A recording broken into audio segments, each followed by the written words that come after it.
হঠাৎ করে আমাদের শরীরের মধ্যে জ্বর চলে আসলো, আর হয়তো আমাদের শরীরের মধ্যে যেগুলো পুরনো পুরনো ব্যথা আছে সেই ব্যথাগুলো জেগে উঠলো, তখন আপনারা কি করবেন? অফকোর্স আপনারা মেডিসিন খুঁজবেন, আর হয়তো আপনারা কোনো ডক্টরের কাছে চলে যাবেন, তাই না?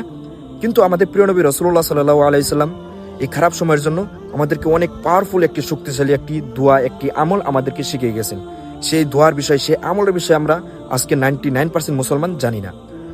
হযরত আব্দুল্লাহ ইবনে মাসউদ রাদিয়াল্লাহু তাআলা আনহু থেকে বর্ণিত, আমাদের প্রিয় নবী রাসূলুল্লাহ সাল্লাল্লাহু আলাইহি সাল্লাম বলেন, যখন সাহাবীদের শরীরে জ্বর চলে আসতো বা হয়তো তাদের পুরনো ব্যথাগুলো জেগে উঠতো, তখন তাদেরকে এই দোয়াটি বলা শিখাইতো। ওই দোয়াটি হলো বিসমিল্লাহিল কাবীর আউযু বিল্লাহিল আযীমি মিন শাররি কুল্লি উরকিন নারি ওয়া মিন শাররি হাররিন নার।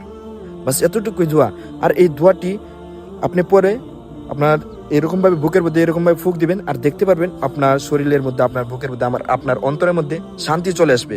আর হ্যাঁ, অবশ্যই কিন্তু আপনি ডক্টরের হেল্প নেবেন, মেডিসিন খাবেন, তারপর এই দোয়াটি পরে আপনারা ফুঁক দিবেন, ইনশাল্লাহ আপনার বেমার আজার দূর হয়ে যাবে ইনশাল্লাহ।